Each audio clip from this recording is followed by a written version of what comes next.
Well, good day, everyone, and welcome to episode 4 of the Inside Residential Property Podcast. And today we are going to be talking about the positives and some of the negatives behind buy and renovate strategies that is coming up in just a minute. Real stories, expert insights, smarter decisions.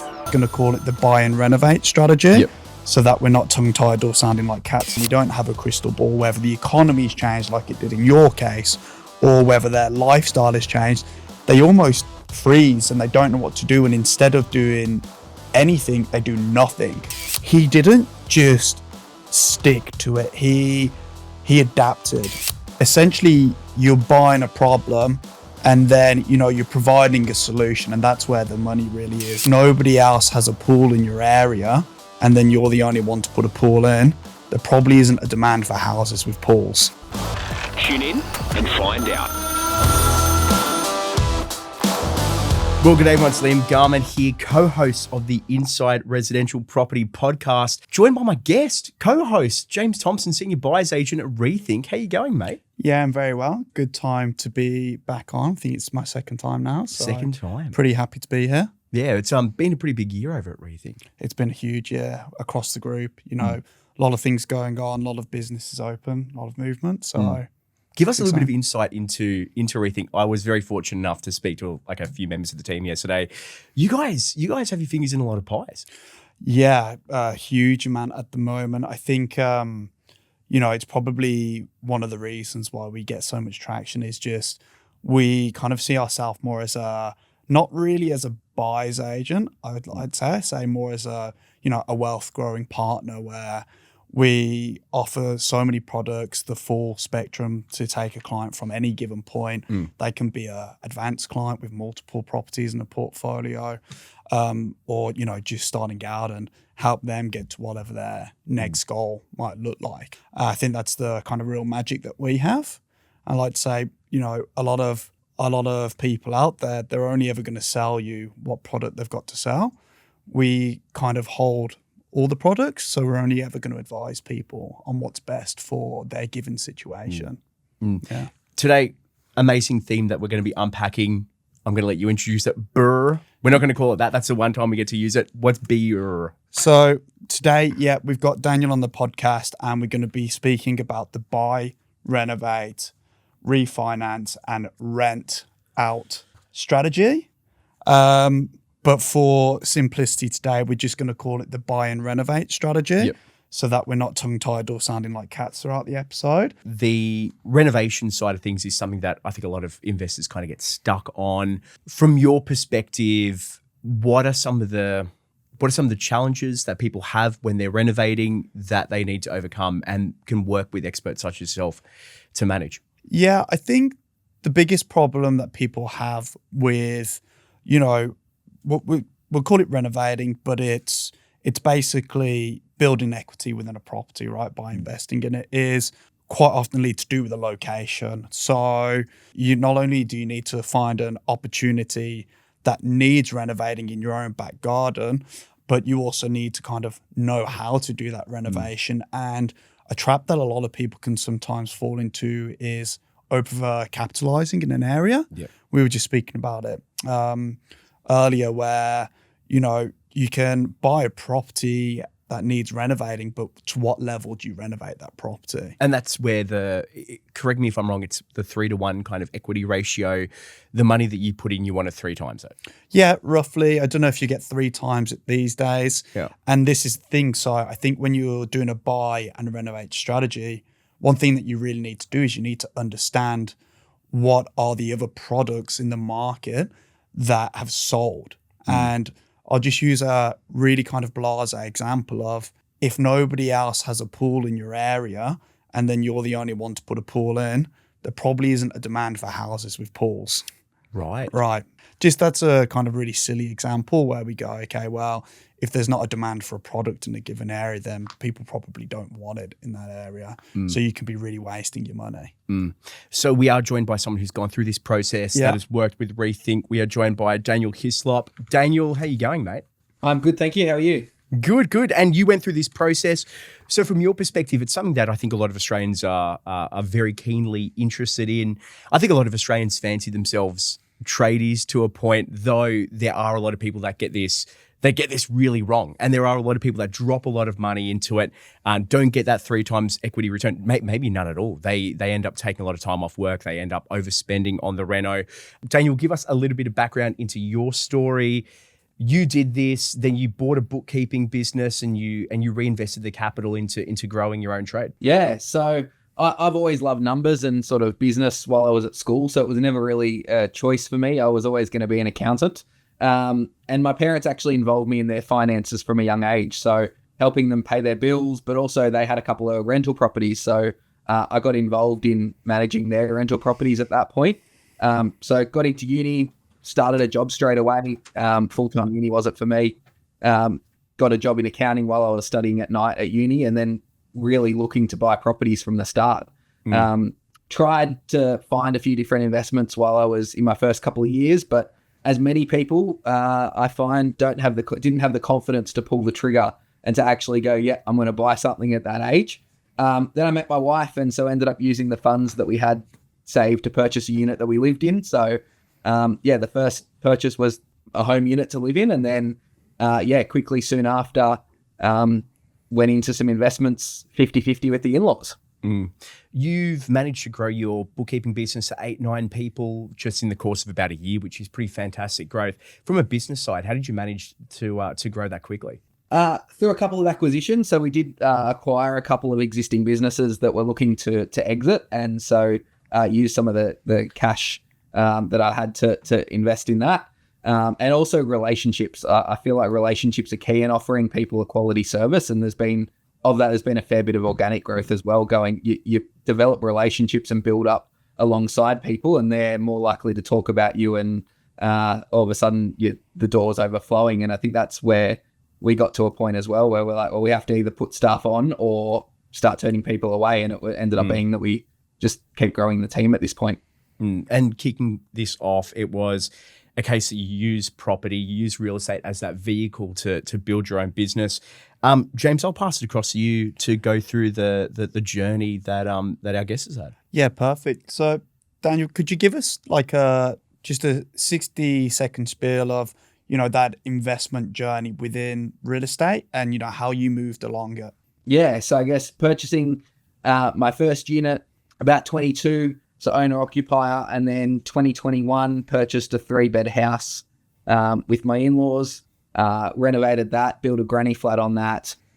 Always saw myself in primary school as a builder. I say that I was always an accountant in high school. When we got the opportunity to actually start renovating some of these houses, I jumped at the chance to jump in and do a lot of it myself. So bought a house in 2021, another one a couple of years later, the next year. And both of them uninhabitable. The banks came back and pretty much said, "What do you like? Can we lend on this? There's no flaws in one of them and stuff like that." And so built them up, built the grannies on the back, and then ultimately sold down all 3 to then sort of focus on the business. And then after that, used some of the equity to go. I had cash left over after I bought the 2 bookkeeping businesses. And so then my wife and I have gone out and bought another property in our own, like just ourselves now, to rebuild the investment portfolio. And that's really where we're wanting to keep going. And it's only the start really of our investment journey. That's great. And thank you for sharing that. So why don't we talk about what led you to essentially do this first property as a buy and renovate strategy? Was it your idea? Was it the in-laws' idea? How did that come about? Yeah, it was pretty much my idea. They wanted to buy a house and granny flat, but then also we both enjoyed renovating, like doing stuff around the house ourselves, and so it was a way of finding a property, and we're like, this property could be worth so much more, and had a lot of value. It was in a good location. It was up and coming. It was the outlier in the street, really, of the neglect that had just happened to it. It wasn't exactly an old house, but it had been neglected by the tenants. So I think, wanting to renovate, we saw its potential and went, we can do this. That there was a lot of it was cosmetic. There was no sort of structural damage or anything that was going to be like, okay, that's going to cost us a large amount of money. Yeah, I guess we saw that. We fell in love with it. If that's something you can do, and go, oh, look at all these different things we can do with it. and went, actually, this is something that we want to do. And then we put our hands together and went, yep, let's do it. Okay. So it sounds like the age-old story of buying the worst property on the best street, but there must have been a process around identifying this opportunity and then doing your due diligence to know that, there obviously was money in renovating it. I know obviously by the sounds of it, it might have been pretty run down, but what was the process in finding the property and then going, okay, well, this is what it's currently worth, this is what we'll pay for it, but then going, this is what it could be potentially worth? Could you run us through that? Yeah, so I have to laugh because my wife says I'm on my phone too much, and one of my most used apps is realestate.com.au. So I had an idea of the local area and where houses were and that sort of stuff. My in-laws had engaged a buyer's agent to find something for them. They had the house and granny deal that they were looking for them. I started looking on realestate.com, going around our local area. Where can I find helpful properties that are needing that a good value, basically, and that the numbers stack up? So being an accountant, obviously my focus was completely on the numbers, going, okay, I want to purchase about this. I roughly know what a granny flat's going to cost. I roughly know what a renovation's going to cost. Okay, what are some comparable sales in the area that are going for a value that would mean that we make money out of it? And so I did a lot of that research myself. I probably spent way too many hours online researching different properties. And also then we sort of used the buyer's agent that they'd already engaged just to confirm our thoughts, and said, well, this is what I'm thinking. I found this property. My wife and I walked through it. We brought them through it, and then said, this is where we're thinking the value is. Is it there? And they sort of went, yep. And we went from there. You put in 50 grand into the reno, added about 150K in equity uplift. That's pretty cost effective. We've heard so many stories of people that have tried to do it themselves like you did, and they do have a lot of cost blowouts that are associated with it. Can you take us through those methods that you took to make sure that you didn't blow out the budget? Yeah, so I guess first of all, finding the place. When we first looked at the place, we wanted to make sure that it was structurally sound. So we got our pest and building report done. Yeah, that was really going, okay, we're comfortable with that the property is not going to fall down tomorrow and then all of a sudden cost a substantial amount of money. And that was the reason for the second building inspection as well, just to have us some thought on that. The other benefit I had is my mum worked in bathroom and kitchen renovations. So I had a rough idea of what things would cost on that side. I had a lot of friends that were picking up trades, so could have a good friendship with them that I can call them up and say, hey, I'm thinking about this. What am I looking at? And then really Excel spreadsheets. That was probably my best friend at the time. From the moment that we bought the property, the figure went in there, and then we budgeted every sort of little thing around the house, and then went under. And the target was pretty much to buy it to keep under absolutely everything. A few things came up that did, obviously we spent a bit more money here and there as any do. But I think the two biggest things was understanding the property really well, getting the good inspections done, quoting everything out and having all the budgets there, but also then going, what is actually important to the place versus what is actually going to return money and not, and trying to steer clear of some of the big structural changes. So, for example, we didn't extend the footprint of the house or put another story on or anything like that, because that would then sort of step up in terms of the costs. You mentioned, you knew the area pretty well where you did this renovation. So was this, was this around the corner from you, an area that you lived in? Run me through that. Yeah, so it was about 15 minutes away from where we lived. So it was Western Sydney, but it was an area that we'd known about for a while. We've driven around it. We knew it was a nice area that people lived in. I played soccer there quite a few times. So yeah, the area itself was a good area. It had good links to the motorways. So it was right next to the M4. It's right next to a couple of other main roads. It has schools, it has parks, it has all that. The government were actually putting in a whole heap of extra, that announced a whole heap of extra work that went in. So they put the Western Sydney Metro close by it. Obviously the Western Sydney Airport had been announced and that sort of stuff. And that just all sort of had gone, well, we sort of know what's going on in the area. Across the road, and down the road and around the corner, they'd built a huge, massive park with all these sports fields and everything like that. And we're like, okay, they hadn't built it yet, but it had been announced. And so part of that was like, there's obviously spending going on in the area, and it's right next to it's an older suburb, but it's right next to a newer housing estate. And seeing the prices that the newer housing estate were going for, we said, well, the suburb's actually improving and increasing the quality of the homes there. And so if we can get some of that sort of runoff from the newer housing estate as well, seeing that the whole area just received a big boost, really. Yeah. And one thing I noticed is, this research that you did, it sounds like it was quite time heavy for you. And obviously at the time it worked for you because, you said you had this 3-hour commute to work, home and back, I'm guessing. But given where you're at in life now, you've got your own business, you're working for yourself full time. Do you think that there would be a trade-off these days of your time in relation to the value and the amount of hours that you had to put into a buy and rent renovation? Because by the sounds of it, you had another job on the side, 3, 4, 5 hours a day.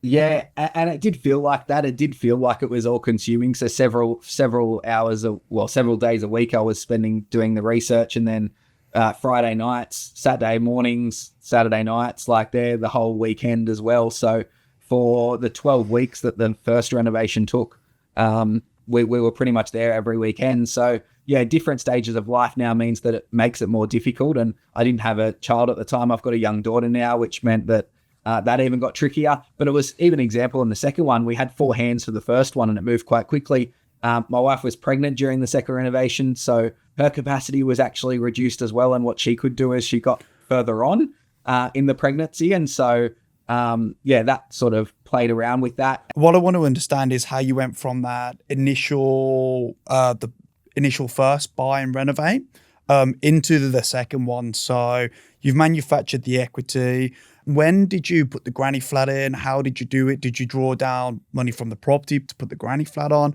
Run me through that process, and then we can talk about how you got to the property after that. Yeah, so I think the first property, we did the renovation first and did get it revalued to be able to pull money out to get the granny flat done. We'd started the process of the granny flat when we first bought it, but obviously you don't have to spend a lot of money up front to get quotes and all that to arrange the granny flat and get the design on the site and stuff that we wanted. It probably took a bit longer. It did run into the COVID lockdown, so it did run into a bit the delays in the actual build once we'd pulled the trigger. But the renovations were done before we started the granny flat, before the build of the actual granny flat. But yeah, so we were able to pull equity out from the first property, get the banks to come and assess the value. Go, yeah, the value's increased. Sweet, here's the money for the granny flat to be able to secure it all just to that property. Did you pay for the granny flat with just equity that you drew from the property, or how else did you pay for it? Yeah, so it was 100% financed, which was helpful. So it was a construction loan at the time, which meant that we got progressive drawdown payments in line with the build. The property, my in-laws did have a property that they used to cross-securitize the purchase of the front property, the main house. And then, the banks were really sort of keen on seeing what value we added, that we were able to do the equity release for the granny flat. Oh, that's excellent. And look, so I want to stay away from, talking about yield specifically, but can you tell me, once you had the granny flat and the main house, had them both rented out, was it running, at a loss? Were you neutral? Were you cash flow positive on it? It was pretty neutral. It was positive. That when we first sort of bought it and did that, we were hoping to be neutral. It fluctuated slightly positive to neutral at the start. The granny flat came in and rented a lot more than what we were expecting off our initial numbers, which were nice. So it was sort of giving us a little bit of cash flow to begin with. Yeah. So look, it sounds like with the buy and renovate is essentially you're buying a problem and then, you're providing a solution, and that's where the money really is. And so that's all well and good. Why don't you now tell us about how, because it sounds like you drew down the equity, you built the granny flat. How did you then manage to leverage into that, the second standalone property? Because it sounds like you'd pulled a lot of the money out of the property that you had already. So how did you get to, step number 2? Yeah, so step number 2, we did actually use the in-laws property again. We were able to release the security off the first one, which was nice for them. And then we went into the second one and used the equity that they had to secure the 20% of the second one. But then that meant that the first house with all in was pretty much self-sufficient at that point. So with property number 2, you used the same model as you did with property number 1. What were the kind of key learnings? What were some of the key takeaways that you took from property number 1 that you were able to improve on for property number 2? Yeah, I think we hit the ground running. So during the settlement period, so we were already sort of had our spreadsheet, had copied it from the last one, rejigged all the budgets, going, okay, well, we know what order we're going to do things in. We did actually say that we were going to do it over a longer time frame and budget to do it over a longer time frame. I think having the 12 weeks was pretty tight, doing a lot of it ourselves between 4 of us, that none of us have trade experience in that sense. We're all sort of white collar workers. So being able to have that plan and going, yep, we're doing this, and start to have the stuff acquired. My garage ended up having stuff in it before we'd even settled on the property for some of the cheaper stuff that I was like, yep, let's buy it. And so I guess, the real thing was the time and going, it's okay to take a bit longer. And as long as the numbers work, the learning was that we did things a lot more efficiently when we were there. We weren't running around like headless chickens half the time. We were able to sort of be really strategic in what we needed to get done. Stuff comes up whenever you're renovating. There'll be random things that go, okay, for example, one of the beams in the house was loose and had to get a builder out to come and secure that for us. But generally the structure and where we went to look for things, how we designed things, the design itself was pretty similar. So the 2 biggest learnings I think would be the time and the schedule, and also being able to reuse some of the skills that we'd learned, where to look, what colors to do, that sort of stuff from the first one. So a lot of it does come down to that design. And James, you mentioned that earlier about looking at the comparables. And I actually thought that example of the pool is a really fantastic idea, because people, there is an acknowledgement that people with renovations might be doing stuff for the sake of doing stuff, which you're not going to get the return on it at the end of the day. If you're in South Melbourne, there's not a good chance that you're going to be using a pool too frequently. Throughout this point, you started this process in just after COVID. We saw, I think, 13 consecutive rate rises. You were also drawing down on the equity of these places. How did that factor into the decision-making? Were you going to hold both properties for the long term? How did 13 consecutive rate rises change your strategy and your pathway? Yeah, so the goal was, when we acquired them, was going, well, these should be good cash flow. They're neutral. If they're not costing us too much, we'll hold them for as long as possible and build the growth, because we still said long term that it's a good area. It's not, we don't need to get out of it. But the consecutive rate rises did come back to hurt. The mortgages kept coming up, which meant that they dropped from being positive to neutral, and then just slowly started chipping away into the negatively geared territory. And the cash flow was definitely getting more negative with each rate rise. And I know that the rents did go through a bit of a boost during that time, but at one point, by the end of it, our interest repayments had tripled on the properties, and my rental income had gone up by 20-30%. So the cash flow had really started to bite us at that point. Yeah. And then look, so from what we understand is, at that point, you've had an opportunity to, grow your own business, and a part of that looked like selling down these properties to get that opportunity. Why don't you kind of tell us through, walk us through the shift from, this is tight but manageable with the properties to, okay, well, now, at this point in my life, there's a better opportunity for me to, grow my own business. Run us through that. Yeah, so it wasn't an overnight decision. I don't think. My wife and I, obviously, I'd kept track of our personal finances, and by this point, my wife was on maternity leave and looking after our daughter, and so the cash flow really started to get tight. We're hemorrhaging any cash savings we had. And so really it came down to, we sat down with the in-laws one night and went, okay, what are we going to do? Are we going to keep trying to do this? And we had conversations around, where do we see the future growth of this area? Do we see in the next 5 years that this could still go through another growth cycle? What's happening in the area? What are comparable sales? Which is really strange for when you go to your in-laws to have dinner and you're sitting around the table having these conversations. But that's what we love, and that's what we've always sort of been about. So it was very much trying to work out, is now the right time? I think one of the biggest catalysts was there was a house in Granny that sold next door to one of our deals that blew everything else out of the park and sort of set the expectation probably 150 grand higher than what we're expecting, and went, okay, well, if that's the price, let's run the numbers. Let's see what it is. Yep, that works.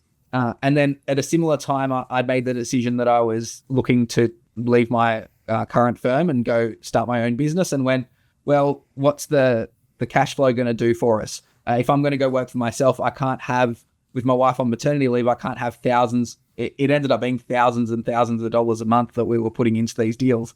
And so I said, we can't keep doing this.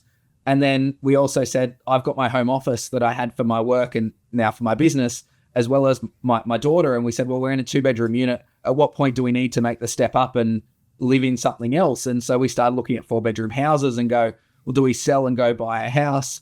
But I started looking at, then I went down the rent vesting path and went, okay, let's look to see what renting looks like. And I could ended up renting the 4-bedroom house for the same weekly repayments that my unit was costing, and said, okay. And that really sort of reshaped my wife's thinking from going, no, we're keeping the properties, we'll make it work, to, oh, actually, we might just sell everything rather than just sell the investments that were hurting cash flow. Let's reset. So that decision was made to sell the negatively geared properties, sell our unit, and then give us a really good start to go, right, let's put money into the business. Let's build the cash flow back up, because the business is generating cash flow rather than costing me cash flow, with the idea of how do we then strip the money back out the business over the next couple of years to be able to rebuild the properties in our like just in my wife and I's names, going forward. Understood. And look, I kind of want to bring everything back in and kind of almost wrap this up and maybe take some of the lessons away from, what we've discussed. And what I'm hearing from like a strategy or from like lessons that we can take is you essentially, you started young, you built equity through renovation. You then use that equity to grow the portfolio and leverage into your next properties. But the main thing that I really like is, and I see this time and time again, is people really want the idea of, rigid investment structure. They're saying to me, hey, James, should we be buying a property a year, 10 properties in 10 years, whatever it is? And you're a perfect example of somebody, that understands the stage that they're in at life, the risks that they can take, because you were young, you didn't have a family, you had a job. At that point in your life, it was fine to go do a renovation, which is a riskier choice when it comes to property investing, but it worked for you. But then what you've then gone and done is, when things, have obviously got tough and it's not working out for you, is you've identified again where you're at in your life. So you've not said, oh, I really need to keep these properties for the sake of keeping these properties. You've gone, well, actually now my best choice is to leverage what I've done, draw down that equity and grow my business. And now what that essentially did is you opened up options for yourself. And now you're back in a position where you're still, a young man with a young family, and you've now got a business and you've still got opportunity to grow that portfolio. So I think there's some really good lessons to take away from this, is just that, okay, well, it's not just about having this rigid structure. Right now, Daniel, I'm in my acquisition phase. I can take risks. What does, when I get to the end of that, keeping it adaptable so you can keep moving? Because I see time and time again, investors, they get to a point, and because it's not within their plan and we don't have a crystal ball, whether the economy's changed like it did in your case, or whether their lifestyle has changed, they almost freeze and they don't know what to do. And instead of doing anything, they do nothing. Whereas as you obviously looked at the numbers, realized what your best opportunity was, and you still progressed, right? This is a property podcast, but it's an investing podcast, and you just reinvested into yourself and now you've grown your business, and I really like that. I'd love to get your insight, James, as well, into now that Daniel is self-employed. I think it's a common challenge that a lot of our listeners have, whether you're an SME or you're self-employed, about some of the borrowing as well, which would be a challenge. Yeah, so I'll kind of give my two piece, but maybe Daniel, how have you found it since going from employed to self-employed to try and get finance? Yeah, it's definitely a documentation is key sort of thing. So being an accountant, at least my tax returns and BASs and all that are kept up to date and have to be kept up to date, because pretty much it's not as simple as handing over pay slips and saying what your expenses are anymore. Given that we've got an entity structure, not just the business, but the entity behind it, the banks then send me a large list of information. So not only did it sort of, when I first started the business, it was really hard to get anyone to look at me, and it did kick me out for a few months. And then I just went to the banks and said, okay, or to my broker and said, what information do I need? Where's the bare minimum that I can get to get back in the market? And so then that's been my focus now, of getting all the ducks in a row ready to go again. But I think, it's a lot more complex. You get to look at different lenders, because you can't just go always to the big four banks as self-employed. You don't fit into their little box, and it means that you then have to look outside the box to get lending. So it's definitely trickier, but I would never say it's impossible. So I've definitely worked with a lot of people in the past that have been able to do it. And it's, even myself, it's just keeping the documentation up to date. It's keeping set file structures on my computer of knowing where everything is, so that as soon as the broker asks me for that piece of paper, I can go, yep, here it is. And keeping things just moving along in the background and working with them. So going, okay, where's the next step before I can borrow money? Oh, you need 6 months of financials. Okay, wait, 6 months time, I'll call you back.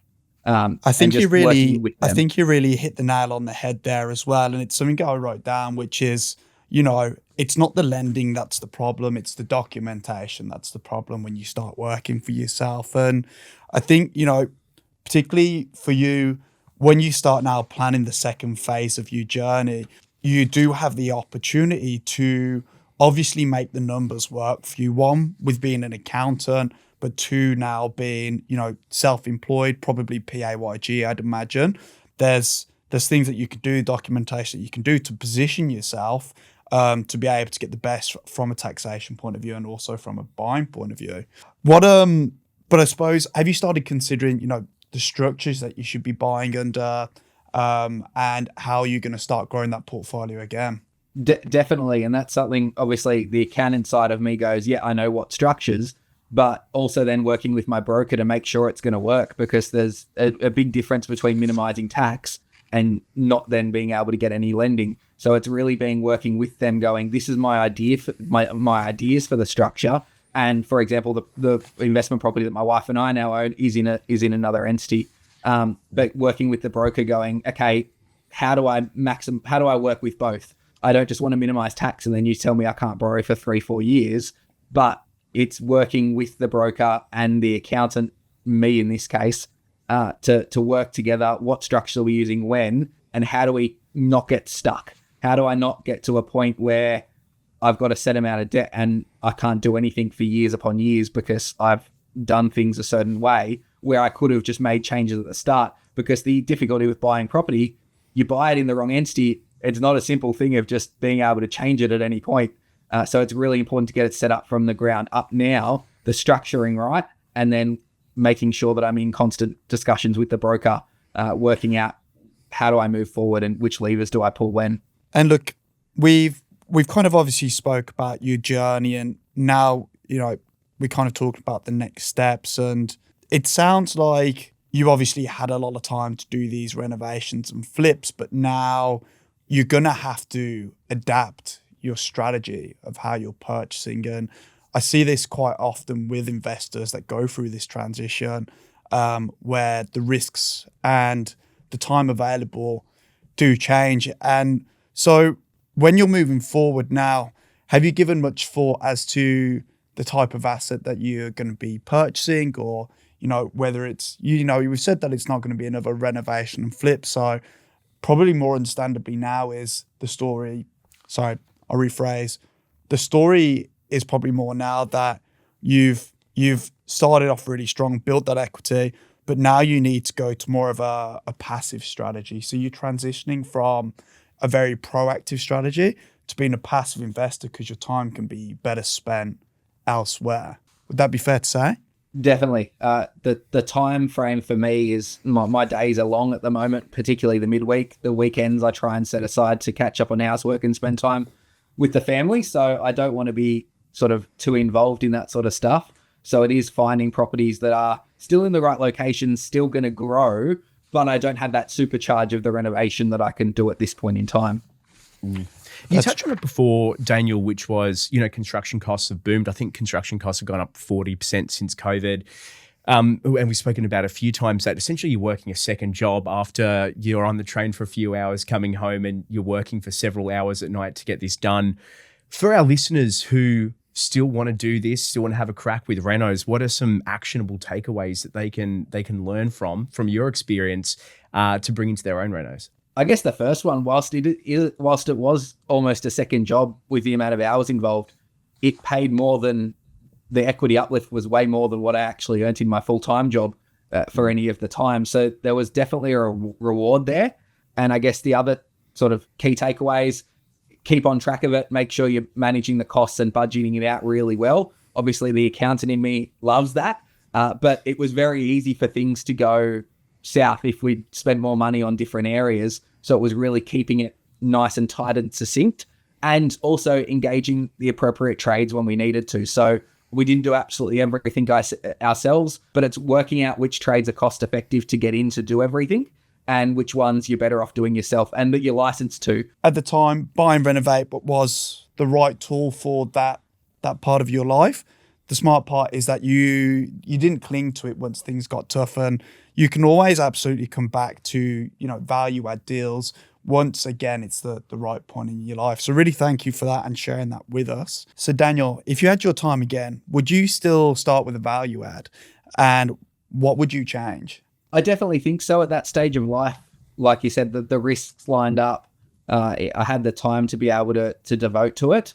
But I guess anything that I would change is just learning from what we did and just being more strategic about it. The first renovation that we did, we were almost running blind whilst we'd done house renovations before. You until you're on the ground doing an investment and knowing exactly what's going when, it can get a bit muddled. So definitely being more structured and finding the right deals to be able to do that too.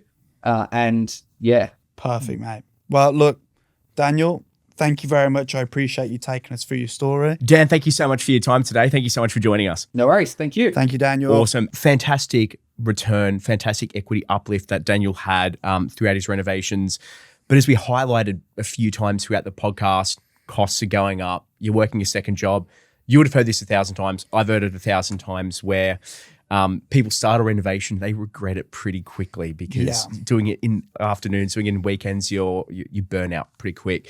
And then you do run the risk of having an asset that you've just essentially gutted and you can't necessarily resell it for the same price. So it does take there is a lot of risk involved with it. Can you unpack that for us? At what point in people's lives should they consider a reno? Should they not consider a reno? What's the market looking like at the moment? Yeah, look, I actually am a big fan of the buy and renovate strategy, but it's an extremely risky strategy is what people need to understand. And the risks isn't just the financial side. It's, as you said, the time commitment, find the property, how long is it going to take you to renovate it? And I've seen this time and time again where people will buy an opportunity, they'll renovate it, and then they'll go, I made $100,000. And then they go, well, it took you 6 months to flip that property in that market, actually grew $100,000 anyway. So you actually didn't make a huge amount of difference on your asset. You might have actually made $30,000. And so when you look at that and we go, okay, well, what did Daniel do well and what essentially, could he have done differently? So again, Daniel did buy in his own back garden. And that is just the case of if you are going to do we'll call it, a flip in this. And if you're going to renovate a property and do it in your own back garden.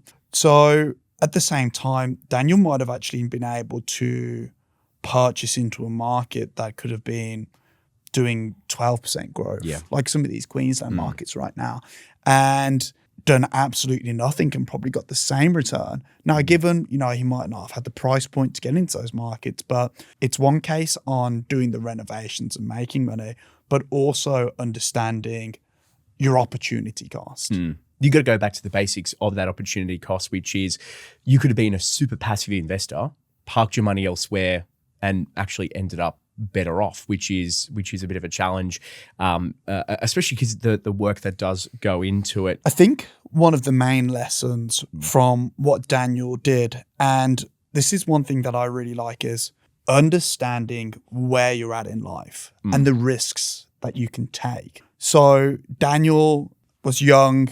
Okay, he had an apartment, but he was full-time employed, didn't have a kid at the same time.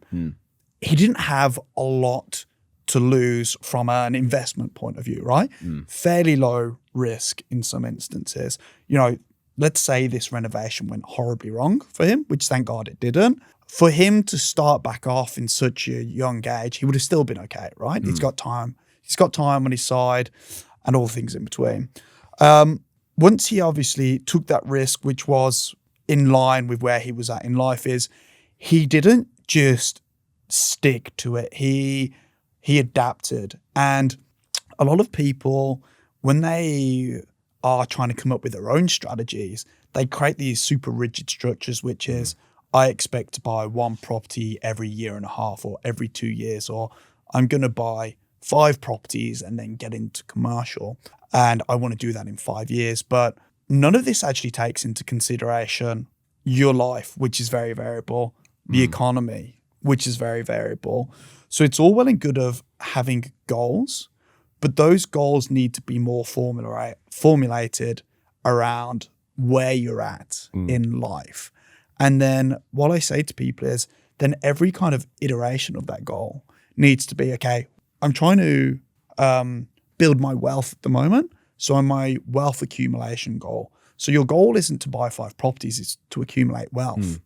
And then as you move along this part of your life is, okay, well, what do I need to do to keep on moving myself towards that goal? And then if that goal has to change, it's instead of being stuck to this plan is, okay, how do I adapt? How do I then, sell the assets or, sell down some of the assets? I've got an opportunity to go in a business and not being so rigid. Strategy should always adapt with your life stage, and you should never be wedded to, any one given goal. For example, Daniel's buy and renovate was great to build in the build phase when he was there, but it's something that you have to keep in mind. You have the time, the energy, and the appetite for the hands-on work, because quite often if you don't, it can be quite overwhelming and, very hard to actually complete one of these. So we've got passive strategy where you could have parked your money in a growth area and had quite a good return. You've got renovations. There are a lot of opportunities here to build growth, house and land packages as well. Take us away into that. Yeah, so this is actually something that's coming up quite a lot recently, and it's actually very concerning when I see that, young people or people in general being promoted house and land packages. And usually I try and kind of be pretty neutral territory, but this is something I feel quite passionate about. And what I'm seeing in the industry is a lot of people who claim to be investment buyers agents, essentially kind of charging really low fees, well below what's considered normal. But then what's happening is they're promoting these house and land packages, and people don't realize that they are getting a clip from the developer. And what tends to happen is, and I'll reflect this back to Daniel's story and how it links in, but what tends to happen is they buy these properties which they are told are worth, let's say $500,000, when really they're worth around $450,000. And they are buying something brand new and shiny, and then they don't see any growth for quite a while, more often than not. And then we look at Daniel on the flip side, where he's manufactured equity. You can't manufacture any equity in a brand new asset because if you could, it would have been done by the developer. That's one thing they're very good at. And there's very few instances for new investors to be buying brand new residential property. And a lot of it is sold on the idea of depreciation and things in between. But more often than not, if we just kind of step back, we're not chasing depreciation in growth assets, we're chasing growth. Depreciation is just a benefit. It's a side benefit. It's never something that we should be actively concentrating on. So for anybody that's out there looking for property and you come across anybody as an investor that's promoting a house and land package, I would really just be cautious and maybe seek some actual advice from an accountant, from, even a buyer's agent, if you know somebody that's friendly to talk to, from a mortgage broker, and just understand how actually beneficial it will be for you long term, because we've all heard the horror stories. People buy these properties and they don't go up in value for 3 years. If you buy a good investment, within year 1.5, 2, you should be drawing out equity and buying the next property. But if you buy at the top of the market, it's going to take a while for that market to catch up with you. No, 100%. The buyer's agents that are getting commissions on both sides. Ultimately, at the end of the day, if you're getting a commission from the seller as well, you're not necessarily acting in the best interest of the buyer. And then there's also just the economic fundamentals that go along with it. If you're in an area, and there have been house and land packages that have done well. On the flip side, there have been house and land packages where suddenly supplies increase 20-fold in the space of a year. You no longer have a scarce asset. You have one property with thousands more coming on board, and more to come in these LGAs. So you don't really have an asset which is scarce. You have the same as everyone else. Yeah, I suppose what I'm trying to say is, and I'm not saying house and land packages are bad. They are definitely not bad. I'm just saying to people, be cautious of anybody trying to get you to buy a house and land package. Ask why. What's in it for them? Don't just say, oh, okay, they've told me it's great because of all these benefits. What's in it for them? And what are the trade-offs? Yeah. Okay. Because there's always a trade-off. And that is all we have time for today on the Inside Residential Property Podcast. Now, if you enjoyed the podcast today, make sure you subscribe on YouTube and follow us on all socials. And until next time, bye-bye. The information featured in this podcast is general in nature and does not take into consideration your financial situation or individual needs and should not be relied upon. Before making any investment, insurance, tax, property, or financial planning decision, you should consult a licensed professional who can advise whether your decision is appropriate for you. Guests appearing on this podcast may have a commercial relationship with the companies mentioned.